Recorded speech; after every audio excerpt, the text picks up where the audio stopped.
안녕하십니까. 예, 삼성자산운용 펀드솔루션 퇴근길 라이브. 오늘은 저희 베트남 시장에 대해서 좀 준비를 해보도록 했습니다. 예, 그 최근 베트남 증시가 오늘 연초 대비해서 뭐 다른 국가들 증시 대비해서 좀 상대적으로 선방하는 모습도 보여줬고요. 그리고 이제 몇 년 동안 굉장히 그 베트남 시장이 또 투자를 또 많이 하시는 그런 각광받는 시장으로 또 떠오르고 있는데요.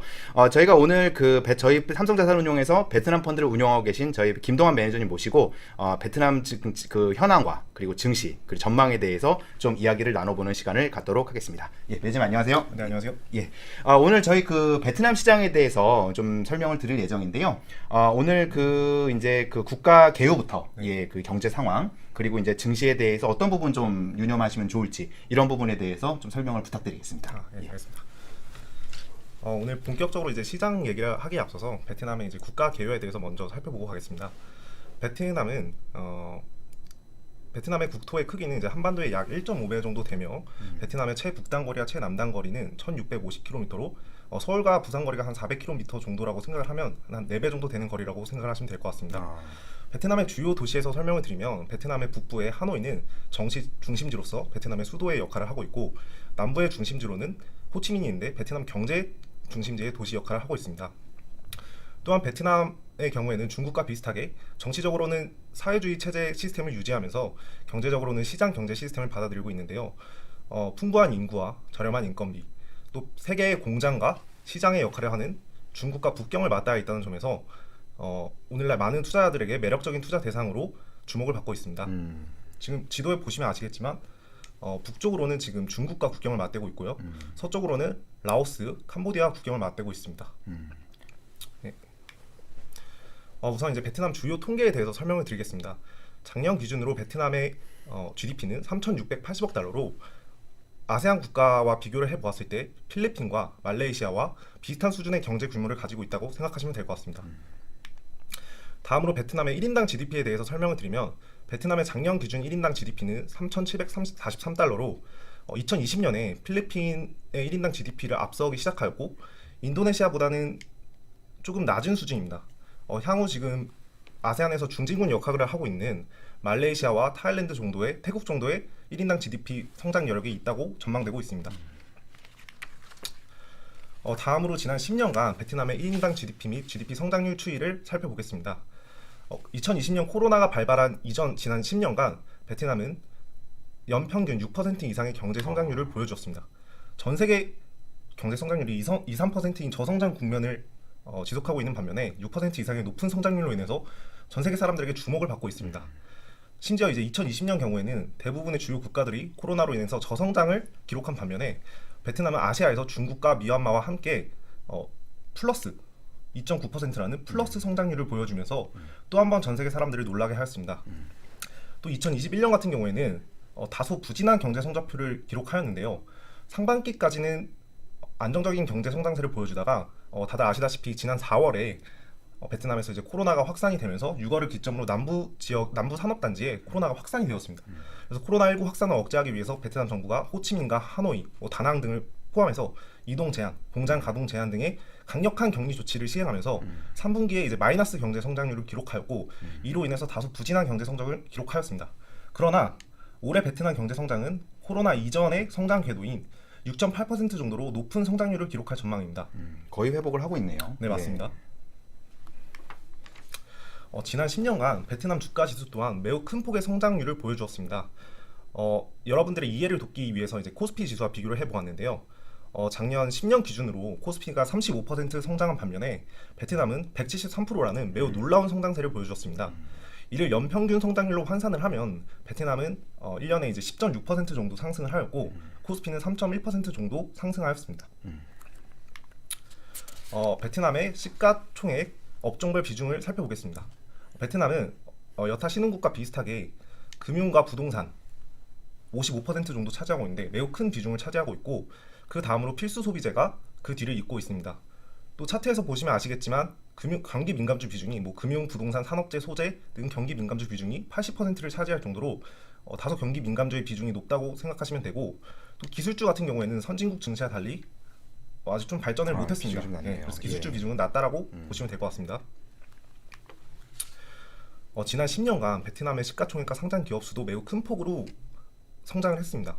아시다시피 베트남은 2000년 7월에 호치민 거래소가 개설을 하면서 좀 다소 뒤늦게 주식시장이 개설이 되었는데요.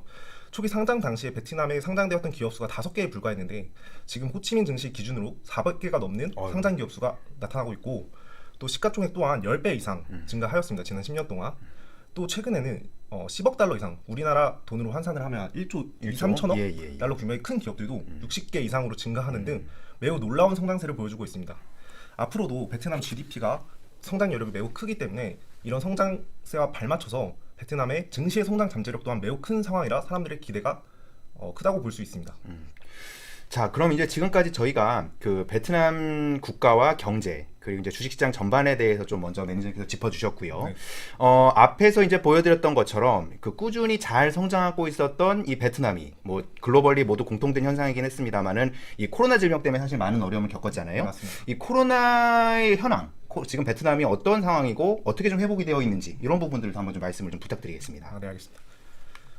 다음 장표를 보시면 이제 코로나19 백신 접종 현황 자료가 나와 있는데요. 현재 베트남 코로나 백신 접종 현황 자료는 2차 접종자를 기준으로 80%에 달하고 성인 인구 기준으로는 96%의 아이고, 백신 접종 현황을 많이 보여주고 접종을 있습니다. 했네요. 예. 지금 뭐 미국이나 영국, 프랑스, 일본과 같은 선진국과 비교해 보았을 때도 결코 이제 뒤처지지 않을 정도로 선진국 수준으로 백신 접종 현황을 맡고 있다라고 생각하시면 될 것 같습니다. 그리고 작년 아까 말씀드렸다시피 베트남도 작년 4월에 코로나가 확산이 되면서 3분기가 마이너스 성장률을 기록할 정도로 좀 안 좋은 모습을 보였었는데요. 올해 3월 12일에 45만 명의 또 이제 오미크론 변이가 확산이 되면서 정점을 기록한 후에 지금 5월달 기준으로는 하루 이제 2, 3천 명 수준으로 코로나 국면이 이제 많이 진정되었다라고 평가할 수 있습니다.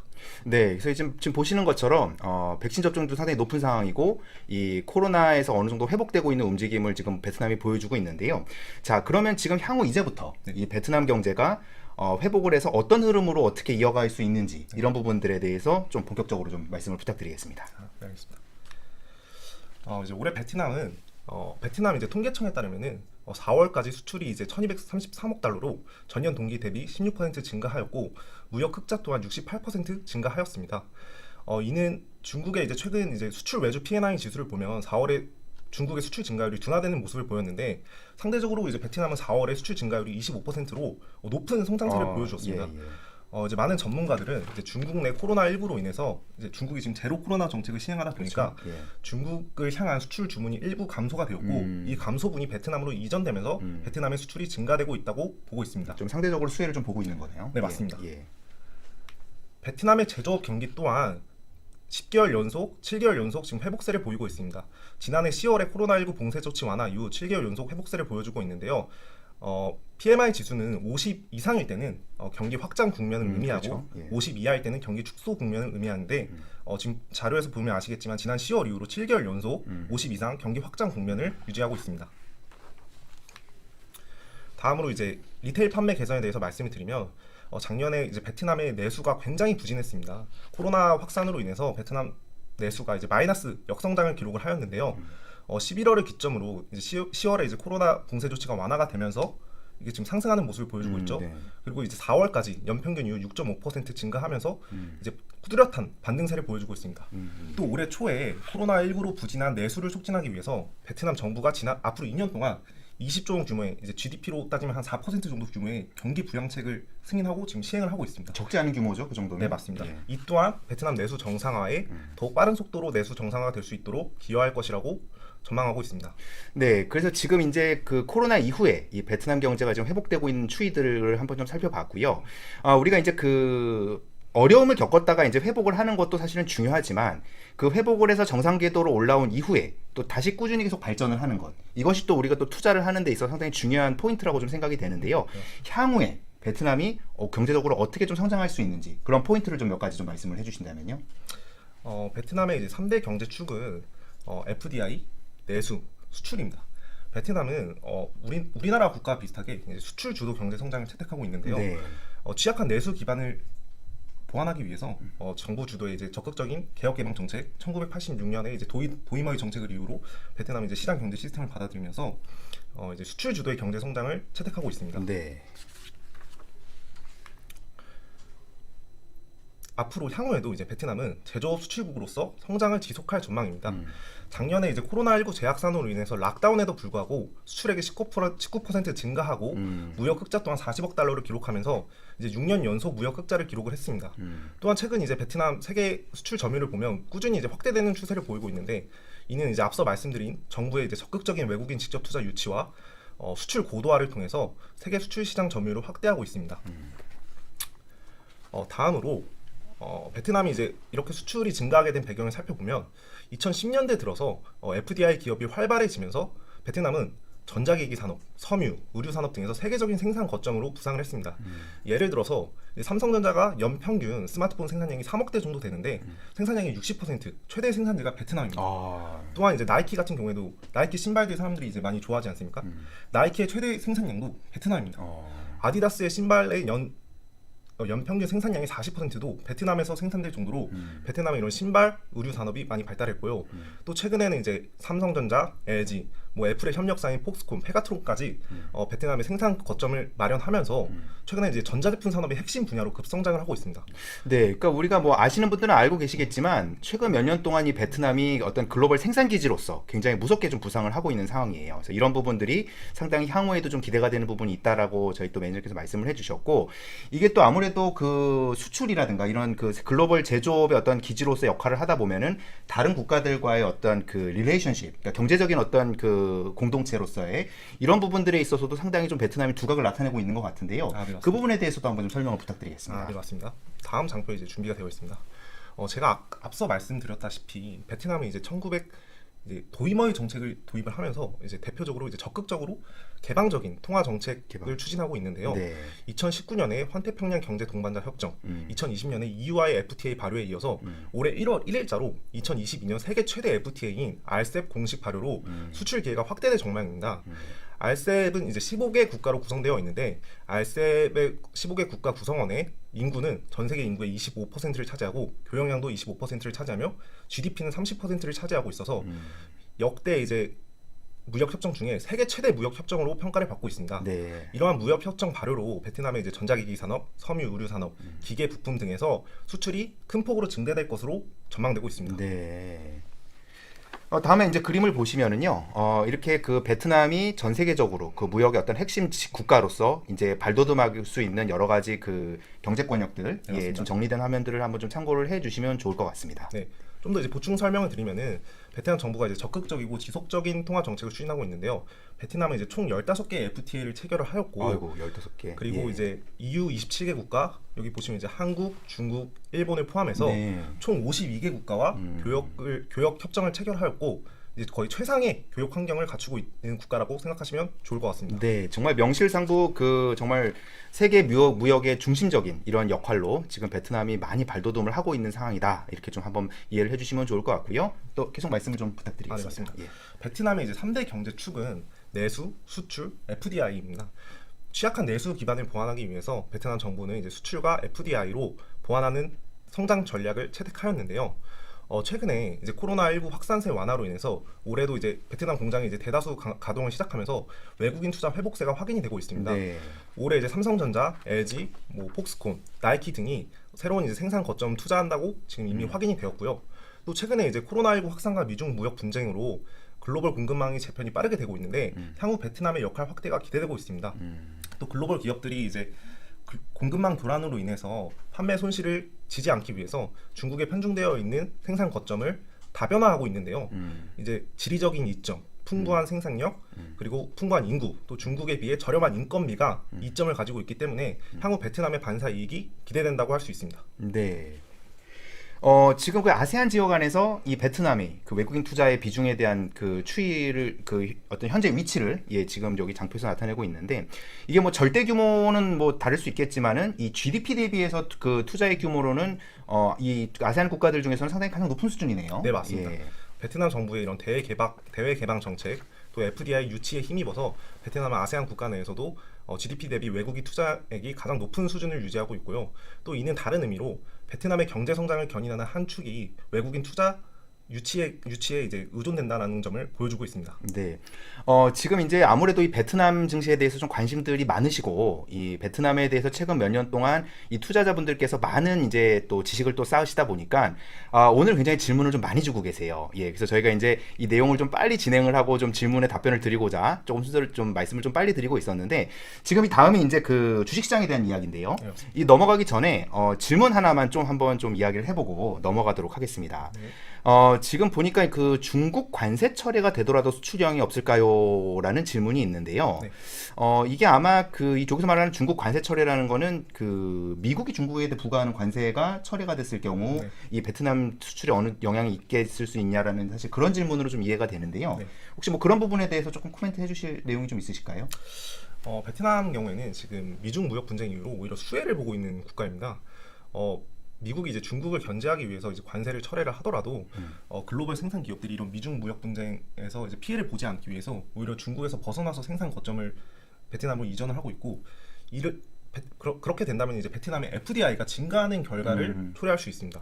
아까 말씀드렸다시피 베트남의 이제 3대 경제축이 내수, 수출, FDI라고 말씀을 드렸는데요. 이러한 FDI 증가는 베트남의 경제 성장으로 이어지기 때문에 오히려 이제 수혜를 볼 수 있는 플러스적인 요소가 있다라고 생각할 수 있습니다. 네, 그러니까 이제 그 글로벌 투자자들 입장에서는 이 미중 무역 분쟁이라는 걸 한번 경험을 했기 때문에 향후에도 이 미국과 중국 간의 어떤 갈등이 어떤 그 경제 투자라든가 경제에 있어서 좀 돌발 변수가 될 수 있다라는 부분들을 경험을 했기 때문에, 그러니까 지금 설사 일시적으로 어떤 미국의 경제적인 이슈로 인해서 중국에 대해서 관세가 일시적으로 철폐되더라도 이 베트남 쪽으로 지속적인 어떤 FDI 증가라든가 이런 어떤 베트남이 무역에 있어서 상당히 그 발전하는 이런 양상들은 꺾이지 않을 것이다. 네, 맞습니다. 지속될 것이다. 이렇게 좀 이해를 하면 될까요? 네, 맞습니다. 그리고 실제로 과거 지표를 보더라도 베트남의 FDI가 2018년을 기점으로 급격히 증가하는 모습을 보이는데 과거를 생각해 보시면 이제 2018년부터 미중 무역 분쟁이 이제 본격화되었습니다. 그렇죠. 예.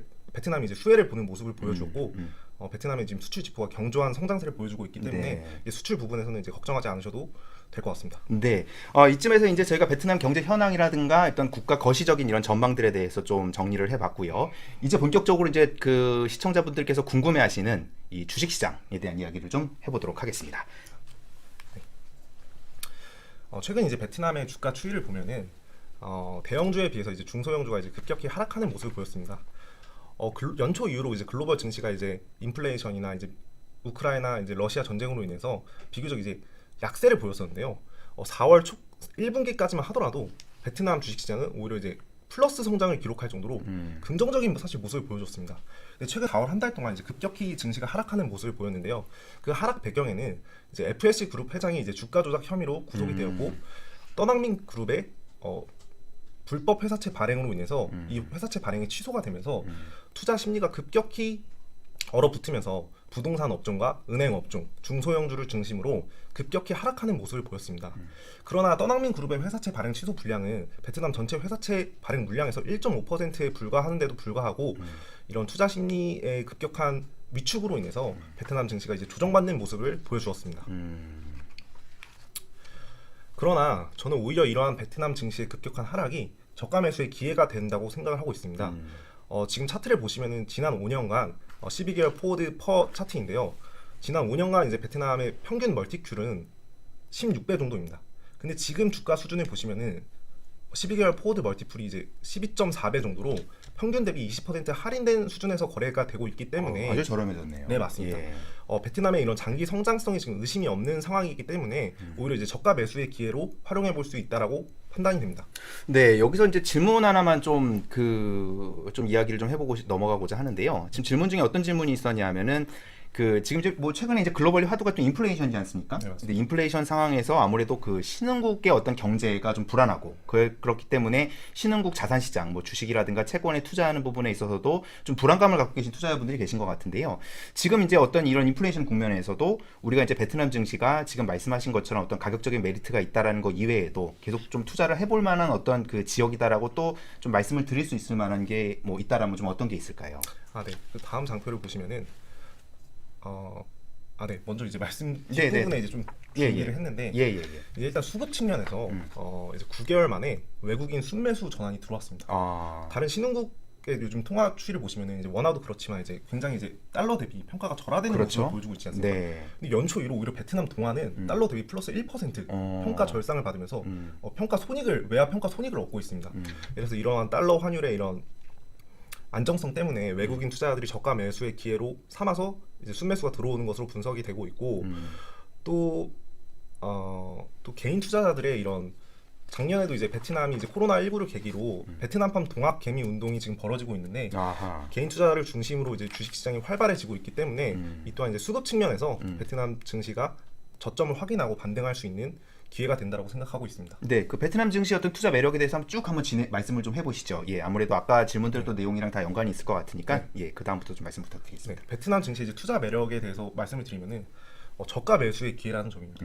아까 말씀드렸다시피 절대적인 수준에서도 지금 밸류에이션이 20% 평균보다 20% 할인된 가격에서 거래가 되고 있고 아세안 내 피어 국가들과 비교를 해보더라도 베트남은 지금 낮은 수준입니다. 뭐 태국이나 인도네시아, 필리핀, 인도보다 훨씬 낮은 수준에서 거래가 되고 있고 또 EPS 성장률은 이제 올해 22% 정도로 높은 성장을 보여주고 있습니다. 그래서 즉 한마디로 요약을 하자면 높은 이익 성장 대비 저평가된 주가 수준을 보여주고 있다. 이게 이제 가격 메리트가 있다는 점이고요. 또 아까 말씀드렸다시피 이제 수급 측면에서 보더라도 외국인 투자자가 9개월 만에 순매수 전환이 있었습니다. 제가 이제 최근 이제 주가가 하락한 5월까지 데이터를 확인해 봤을 때도 5월에도 계속해서 순매수 기조를 유지하고 있는 상황이고 이러한 순매수 기조 전환의 배경을 살펴보면은 아까 말씀드렸다시피 베트남 동화의 달러 대비 환율 안정성 또 신흥국 투자할 때는 환율 안정성이 되게 이제 중요한 요소 중 하나잖아요. 그리고 저가 매수의 기회다. 주가 지금 지수가 평균 대비 많이 떨어지고 있기 때문에 순매수 전환이 이루어지고 있다라고 생각이 되고 있고 또 2020년 이제 코로나19를 계기로 베트남에서는 이제 주식 투자가 드디어 대중화되는 계기가 되었습니다.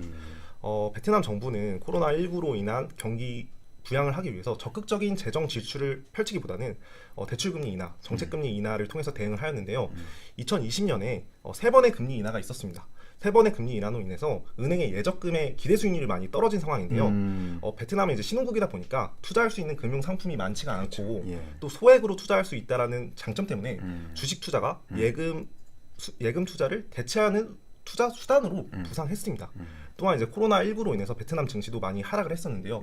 그런 코로나19발 저가 매수 유입이 맞물려서 베트남 증시에 대한 이제 로컬 개인들의 증권 계좌 개설이 지금 이제 폭발적으로 증가하고 있습니다.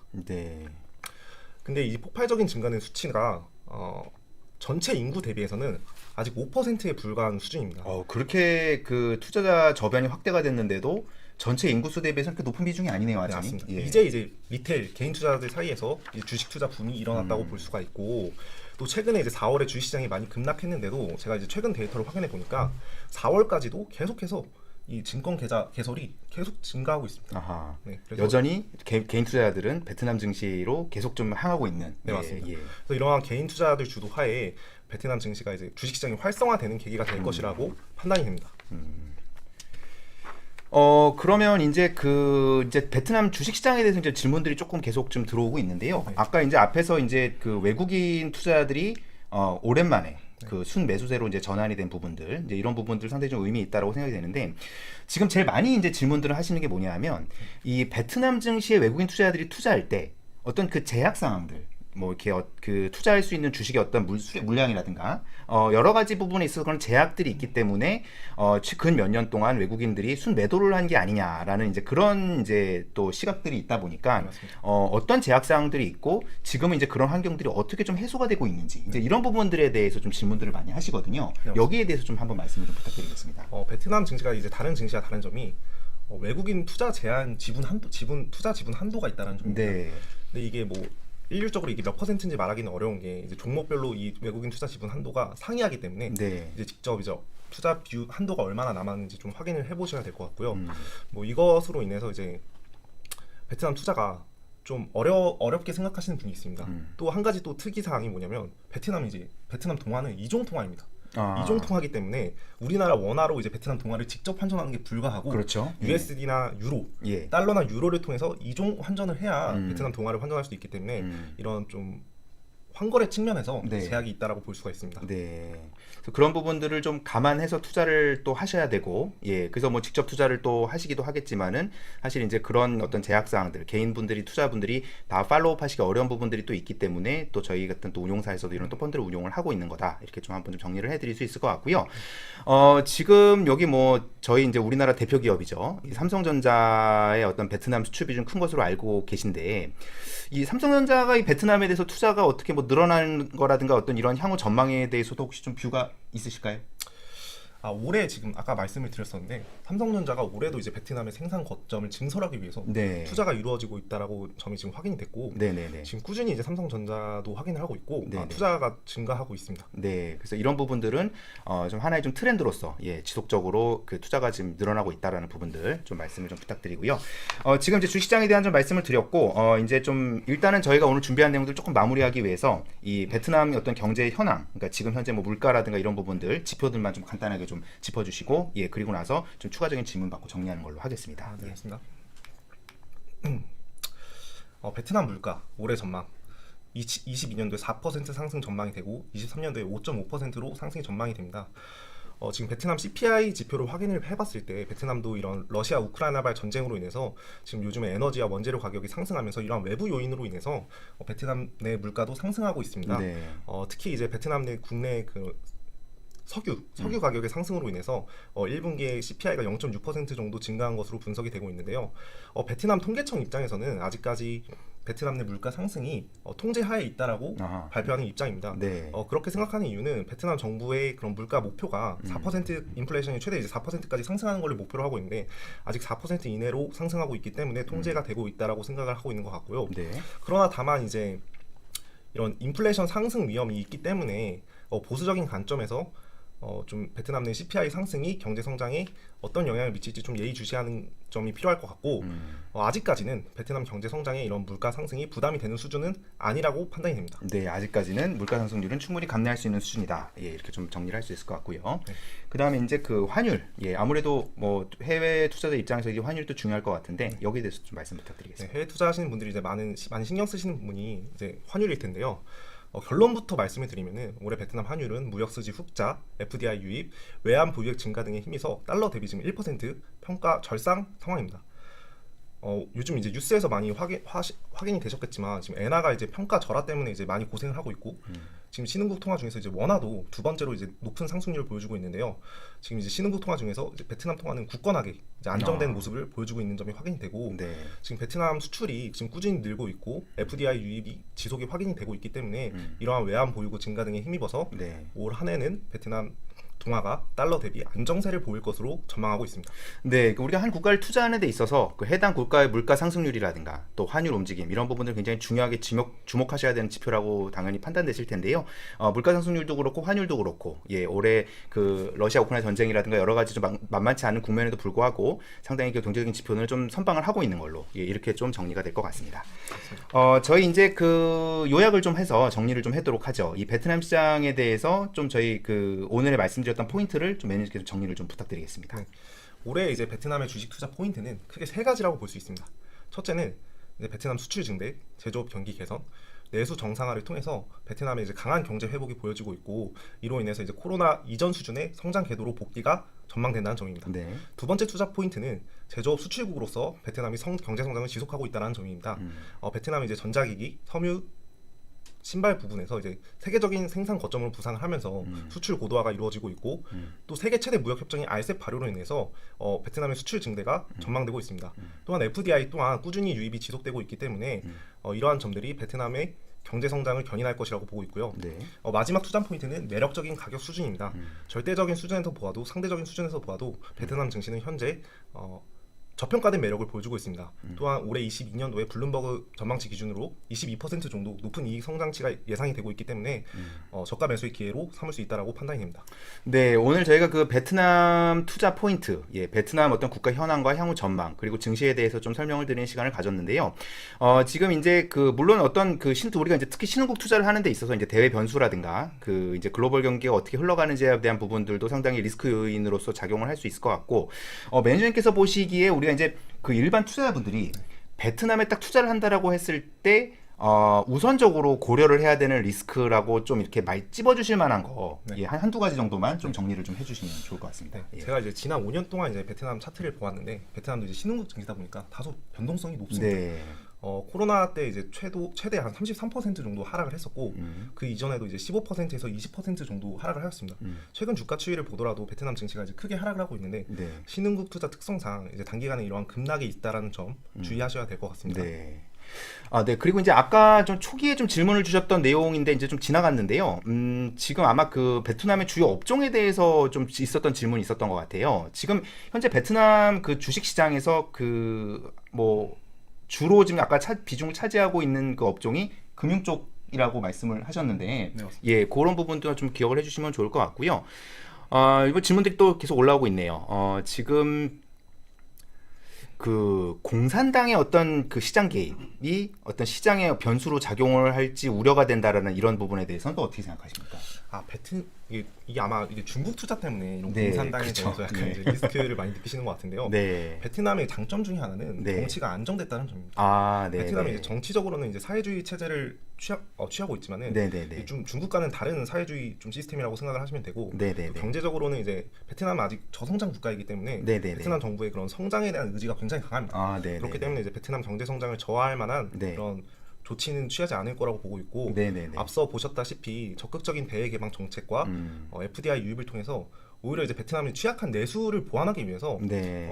제약도 풀어주는 지금 상황입니다. 음. 그러다 보니까 이제 그런 부분에 대해서는 좀 걱정을 덜 하셔도 될 거라고 판단이 됩니다. 네, 좀 정리를 해드리면 이제 중국 같은 경우는 이미 어느 정도 경제 성장의 궤도에 올라와 있고 나름 이제 그 어떤 그 성숙된 이런 이제 그러니까 이제 성숙됐다라는 게 이제 규모 자체가 좀 커졌기 때문에 거기에 따른 어떤 그 당국의 개입이라든가 어떤 정책적인 이런 그 어젠다들이 좀 많이 발생될 수 있는 측면이 있지만 이 베트남 같은 경우는 아직 갈 길이 멀잖아요. 예, 그렇기 때문에 정부가 규제를 하기보다는 이제 성장을 좀 장려할 수 있고 외국인들의 어떤 투자에 당근을 제시할 수 있는 이런 정책들이 많이 펼쳐질 것이다. 그렇기 때문에 상대적으로 이 어떤 그 공산주의 체제에서의 어떤 국가 개입에 대해서는 조금 우려를 덜 하셔도 될 것 같다라는 요지로 이렇게 또 이해를 해주시면 될 것 같습니다.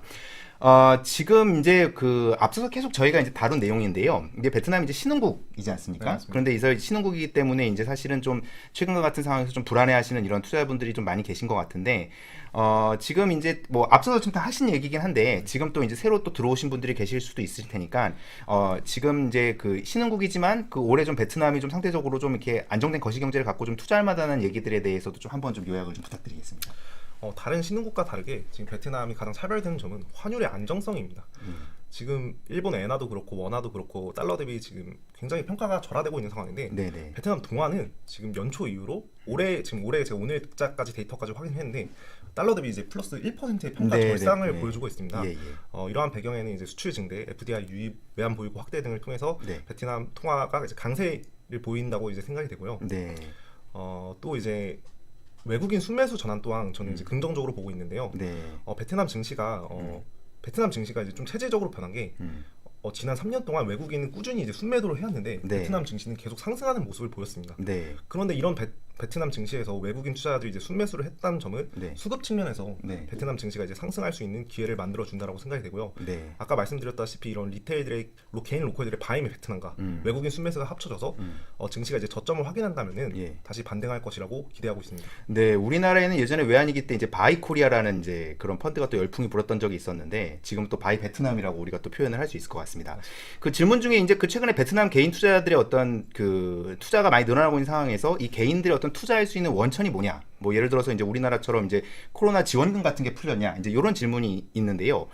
그 어떤 연유로 이렇게 좀 투자가 좀 많이 늘었다. 그러니까 이제 아까 드린 것처럼 네, 맞습니다. 이 은행 금리가 떨어지고 이제 그 재테크 할 만한 상품이 마땅치 않다 보니까 좀 증시로 많이 유입됐다라는 측면으로도 볼 수 있을 것 같고 네. 이 개인들 투자금의 원천이 뭘까요? 일단 베트남 경제를 살펴보면은 수출 주도 경제 성장을 펼치고 있다고 하는데 이제 FDI 기업들, 글로벌 기업들이 이제 베트남에 이제 생산 거점을 만들게 되면 일자리가 창출이 되고 그렇죠. 베트남 네. 국민들의 소득이 증대가 되고 이게 이제 내수 성장으로 이어지는 선순환 구조로 이어지고 있습니다. 베트남의 이제 1인당 GDP가 물론 우리나라에 비해서는 미약하지만 꾸준히 지금 증가하는 추세를 보여주고 있고 네. 이러한 이제 소득 성장이 이제 투자 자금으로 쓰인다고 볼 수가 있고 또 아까 말씀드렸다시피 베트남 정부가 이제 작년에 금리 인하를 세 차례 진행을 하면서 은행의 예적금 수익률이 많이 떨어진 상황입니다. 네. 그러다 보니까 이제 보다 높은 수익률을 원하는 투자자들이 예. 은행 예적금에 있는 돈을 빼서 예. 주식시장에 뛰어들고 있는 상황이라고 생각하시면 될 것 같습니다. 네, 오늘 저희가 이제 그 베트남 경제와 베트남 증시에 대해서 내용들을 좀 정리를 해드렸고요. 마지막으로 이제 저희 펀드에 대한 좀 질문이 있어서 이제 저희 펀드에 대해서 좀 그 질문에 대해서 말씀을 드리고 오늘 시간을 좀 마무리 짓도록 하겠습니다. 뭐 펀드로 투자하는 게 유리하냐라는 질문을 저희한테 주시면 저희는 당연히 펀드로 투자를 하라고 말씀드릴 수밖에 없어요. 예, 아무래도 물론 개인 직업도 하셔도 됩니다. 뭐 그거는 충분히 그건 선택의 문제이긴 하지만 아무래도 이제 그 개인 투자분들께서 이제 그 접하실 수 있는 정보라든가 여러 가지 규제라든가 제도적인 부분들 때문에 저희는 간접 투자 또한 이제 충분히 고려하실 만하다고 말씀을 드릴 수 있을 것 같고요. 저희 삼성자산운용에서 운용하고 있는 이 삼성 베트남 펀드, 저희 삼성자산운용에서 직접 운용하는 펀드인가요? 삼 자료에서 준비가 되어 있는데요. 삼성 베트남 펀드는 베트남 현지 최대 위탁 운용사인 드래곤 캐피탈에서 이제 위탁 운용을 하고 있습니다. 네. 그래서 이제 베트남 현지 사람들이 운용을 하고 있다라고 생각을 하시면 되고 최근 수익률을 보면은 굉장히 이제 어마어마한데요. 1년 수익률이 지금 50%에 육박하고 벤치마크인 호치민 지수는 19% 상승하였는데 네. 초과 수익이 무려 이제 30%에 달할 정도로 운용 실력이 있는 현지 운용사라고 볼 수 있습니다. 네, 오늘 저희 그 베트남 증시와 의 전망 그리고 이제 저희 마지막에 삼성 베트남 펀드에 대해서 좀 간략하게 좀 소개를 해드렸고요. 확실히 이 베트남에 대해서는 이제 뭐 질문들도 많이 주시고 또 이제 많은 관심들을 또 갖고 계신 것 같습니다. 앞으로 저희 그 베트남 증시에 대해서도 좀 많은 관심 부탁드리고요. 특히 또 저희 삼성 자산운용의 베트남 펀드에 대해서도 좀 많은 관심을 가져주시면 좋을 것 같습니다. 오늘 그 저녁 시간 이렇게 또 저희 방송을 시청해 주셔서 감사드리고요. 평안한 밤 보내시기 바랍니다. 예, 경청해 주셔서 감사합니다. 감사합니다.